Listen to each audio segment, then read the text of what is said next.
اللهم صل على سيدنا ومولانا محمد وبارك وسلم. صلوا علیہ صلاۃ والسلام علیک یا رسول اللہ صلی اللہ تعالی علیہ وسلم.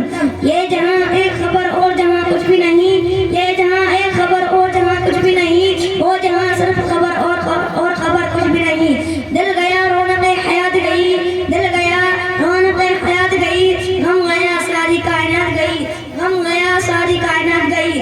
آج کے اس انوارے تجلیات سے پر محفل میں ایک اللہ کے ولی کے آستانے کے قریب حصہ لانا مسابقاتی محفل میں مجھے کچھ عرض کرنے کا موقع ملا ہے.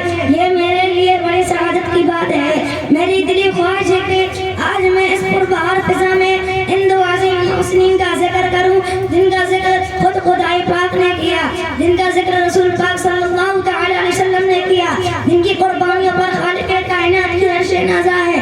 میں ایک ادنا سا طالب علم کا ذکر تو ادا نہیں کر سکتا, بلکہ کچھ مفید باتیں عرض کروں گا تاکہ میری دلی خواہش بھی پوری ہو جائے اور ان کی بارگاہ میں خراج محبت بھی پیش ہو جائے.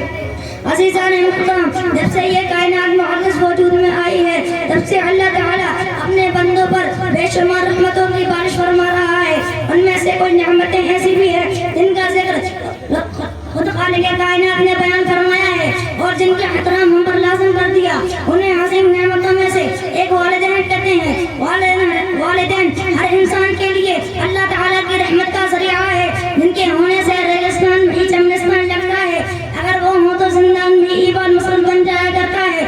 والدین شان عالم کی بنیاد کاریگاری کا نمونہ ہے, ان کی کوئی نظیر نہیں. والدین وہ ذات ہے جن کا احسان تلے انسان کے کان جھکے ہوئے ہیں اور جھکے ہوئے رہنا چاہیے. ان کے احسان کا وہ تلے ہر انسان دبایا ہوا ہے اور ان کا احسان کا وہ ہر انسان پر ہے, چاہے وہ کتنا ہی بلند مرتبہ یا صاحب جہاں کیوں نہ ہو.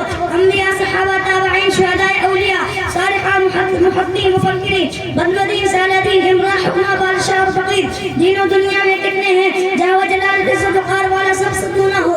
ماں باپ کا احسان سب پر ہے, اس لیے تو خالق کائنات نے کلام مجید میں ارشاد فرمایا ہے وَلَا تُشْرِكُوا بِهِ شَيْئًا وَبِالْوَالِدَيْنِ إِحْسَانًا, اور اللہ کے شریک نہ ٹھہراؤ اور کسی چیز کو والدین کے ساتھ سلوک کرو.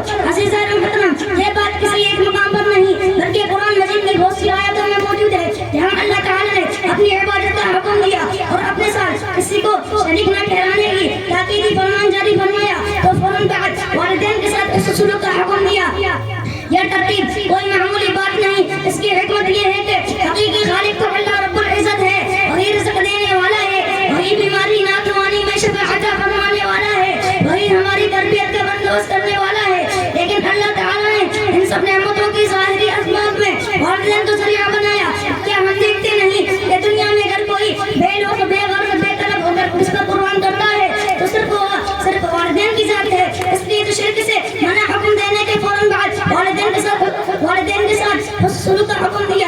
جب بچہ شکم مادر میں آتا ہے والدین کی زندگی تو بدل جاتا ہے, وہ اپنی خطیاں خواب راحت سب آنے والے وجود پر قربان کرنے لگتے ہیں, وجود پر قربان کرنے لگتے ہیں. ماں اپنی جان کی پرواہ کے بغیر خون کے جگر سے پالتی ہے. ذرا دیکھو تو صحیح, خالق کائنات نے ماں کی قربانی کا ذکر کتنے اچھوٹے انداز میں فرمایا ہے. وَوَصَّيْنَا الْإِنسَانَ بِوَالِدَيْهِ حَمَلَتْهُ أُمُّهُ وَهْنًا عَلَىٰ وَهْنٍ وَفِصَالُهُ فِي عَامَيْنِ أَنِ اشْكُرْ لِي وَلِوَالِدَيَّ